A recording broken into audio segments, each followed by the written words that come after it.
Hello আমার দুষ্ট প্রিয় মিষ্টি বন্ধুরা, তোমরা সকলে কেমন আছো? আশা করি তোমরা সকলে অনেক ভালো আছো। বন্ধু, আজ তোমাদের মাঝে নিয়ে আসলাম নতুন একটি লাগালাগির গল্প। বন্ধুরা, গল্পটি শুনলে তোমাদের দাঁড়িয়ে যাবে, তোমরা হাতের কাজ করতে বাধ্য হবে।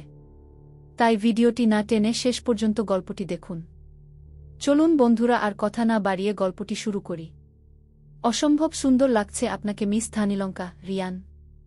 এই আপনি কি বললেন আমাকে? আমি ধানীলঙ্কা? তাহলে আপনি কি? আপনি তো হচ্ছেন একটা আস্ত একটা গিটাস। আমি এই বেশি হয়ে যাচ্ছে কিন্তু, রিয়ান। কিছুর বেশি হয়নি। আপনি তো শুধু টাস না, সাথে হলেন পাবনা পালিয়ে আসা পাগল। ও আমাকে বলে আমি নাকি ধানীলঙ্কা? তাহলে তো আপনি হলেন আদা রসুন পেস্ট। আমি নিজে যা, আমাকে ও কি তাই মনে কর? মিটমিটিয়ে হাসতে হাসতে বলল রিয়ান। ভালো হচ্ছে না কিন্তু, আমি। তুমি ভালো করলে তো হবে ভালো, রিয়ান। উফ পাপা আর ভালো আন্টি, তোমরা কি থামবা? বাচ্চা আমি নাকি তোমরা? এত বাচ্চাদের মতো ঝগড়া যে কিভাবে কর তোমরা? আচ্ছা সব বাদ, এখন চলো, না হলে লেট হয়ে যাবে। রিয়ানা, চলো। আমি। তারপর আমরা গিয়ে গাড়িতে বসলাম। রিয়ান আর রিয়ানা সামনে বসেছে আর আমি পিছনের সিটে। রিয়ানার স্কুলে পৌঁছাতেই দেখি চারিদিকে অনেক সুন্দরভাবে সাজানো। তার মধ্যে ছোট ছোট বাচ্চারা দৌড়াদৌড়ি করছে, হাসিমজা করছে। কেউ কেউ আবার নিজের বন্ধুদের সঙ্গে খেলা করছে, কেউ আবার চুপটি করে বসে আছে মা বাবার সাথে। এতগুলো বাচ্চাকে একসাথে দেখে আমার বেশ ভালোই লাগছিল। এভাবেই অনুষ্ঠান শুরু হয়ে গেল। সবকিছু ঠিকভাবে কেটে যায়। অনুষ্ঠান শেষ হয় বিকেল 4টার দিকে। তারপর রিয়ানা বায়না ধরে আমাদের নিয়ে পাশের পার্কে যাবে। আমরা ওর কথা মেনে নেই। পার্কে গিয়ে আমি আর রিয়ানা দুজনে পুরো বাচ্চাদের মতো দৌড়াদৌড়ি করে খেলতে শুরু করি। তারপর দুজনে কটন ক্যান্ডি নিয়ে প্রতিযোগিতা করতে থাকি। সেখানে রিয়ানা জিতে যায়। তারপর সে আমাকে বলে আমার নাকি তার সাথে লুকোচুরি খেলতে হবে। হেরে যখন গিয়েছি তখন তো আমাকে রাজি হতেই হবে তার শর্তে। রিয়ানা আমার চোখ বেঁধে দেয় আর চারপাশে ঘুরে ঘুরে বলতে লাগে, ভালো আন্টি, আমাকে ধরো, আমি এখানে। রিয়ানা খুঁজতে খুঁজতে হঠাৎ মনে হলো আমি একটা খাম্বার সাথে ধাক্কা খাই। পরে ও মাগো বলে মাটিতে বসে পড়ি। চোখের কাপড়টা সরাতেই দেখতে পাই আমার সামনে মিস্টার রিয়ান দাঁড়িয়ে আছে।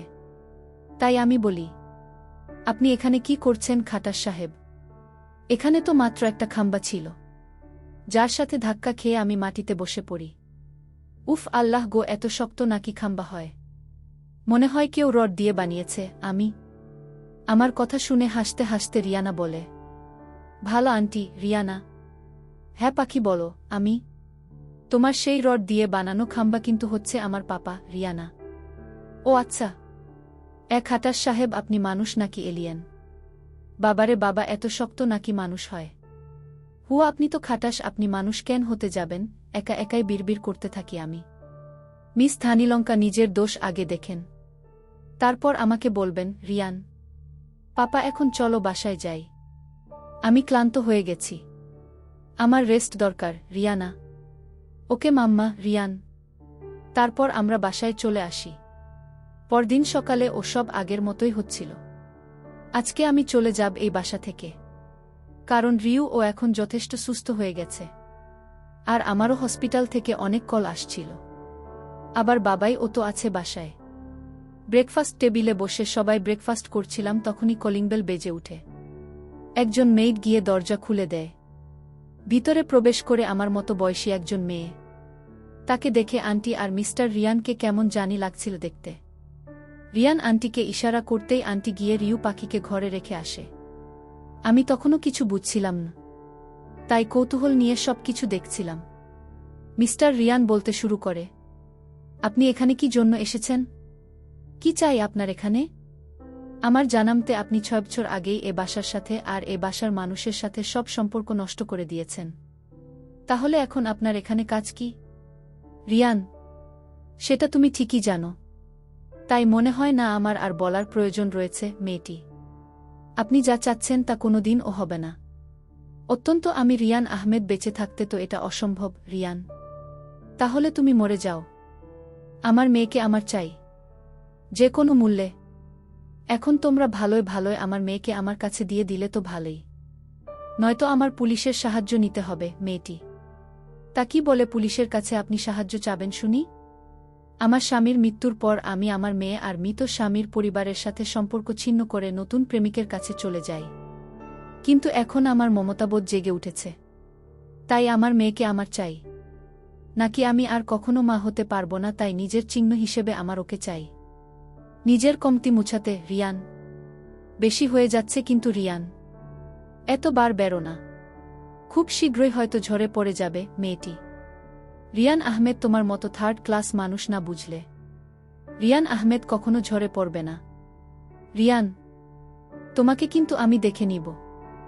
আমার স্বামী কিন্তু পুলিশ অফিসার, তো আইনের দিক দিয়ে আমার ক্ষমতা কিন্তু আছে নিজের মেয়েকে নিয়ে যাওয়ার। মেয়েটি চেষ্টা করে দেখতে পারেন, কিন্তু ফলাফল শূন্য হবে। রিয়ান, কেন আবার সবকিছু শেষ করতে চাইছ? চলেই তো গিয়েছিলে ভালো থাকতে, তাহলে কেন আবার ফিরে এসেছ আমাদের ভালো থাকা নষ্ট করতে? লিমা আহমেদ, আমি এত কিছু জানি না, আমার শুধু আমার মেয়েকে চাই। মেয়েটি, এটা আপনার স্বপ্নে ও অসম্ভব। চাইলে চেষ্টা করতে পারেন। রিয়ান, আমি আজকে ঠিকই চলে যাচ্ছি, কিন্তু কালকে আবার আসব, আর আমার মেয়েকে আমি আমার কাছে নিয়েই ছাড়ব, বলে মেয়েটি বাসা থেকে বেরিয়ে যায়। আমি এতক্ষণ নীরব দর্শকের মতো সবকিছু দেখছিলাম। মেয়েটা বেরিয়ে যাবার পর মিস্টার রিয়ান ও গাড়ির চাবি নিয়ে বাসা থেকে বেরিয়ে যায়। আন্টি হয়তো আমার অবস্থাটা বুঝেছেন, তাই বলতে লাগল, ঘটনাটা আরও 7 বছর আগের। আমার বড় ছেলের বউ করে নিয়ে আসি আমি এই মেয়েটি, মানে সীমাকে। প্রথম সবকিছু ভালোই চলছিল, কিন্তু দিন যত যায় সীমা বিগড়ে যেতে শুরু করে। রাতভরে পার্টি, সারাদিন বন্ধুদের সাথে ঘোরাঘুরি আর নানা কিছু। তা ও আমার ছেলেটা তাকে কিছু বলে না। তারপর হঠাৎই একদিন জানতে পারি সীমা প্রেগন্যান্ট। সেদিন খুশিতে কান্না করে দিয়েছিল আমার ছেলেটা, কিন্তু সুখ জিনিসটা আমার সেই ছেলের কপালে হয়তো ছিলই না। তাই তো সীমার প্রেগন্যান্সির সময় যখন 8 মাস, তখন ছেলেটি সড়ক দুর্ঘটনায় মারা যায়। অনেক ভেঙে পড়েছিলাম আমরা, কিন্তু সীমার জন্য আমি আর রিয়ান নিজেকে সামলিয়ে গেছি, কখনো ওর কোনো কষ্ট হতে দেয়নি। কিন্তু যেদিন রিয়ানার জন্ম হয়, সেদিনই সে হসপিটালে একটা চিঠি লিখে সেখানে থেকে চলে যায়। সেই চিঠিতে লেখা ছিল, সীমা এখন কোনো বাচ্চা চায় না, বাচ্চার জন্য সে নিজের খুশির জীবন মাটি করতে পারবে না। সে তার ভালোবাসার মানুষটির কাছে চলে গিয়েছে। আন্টি আর কিছু বলবে তার আগেই মিস্টার রিয়ানের ফোনে থেকে আন্টির ফোনে কল আসে। কল রিসিভ করার পরপরই আন্টি জোরে একটা চিৎকার দিয়ে বলে,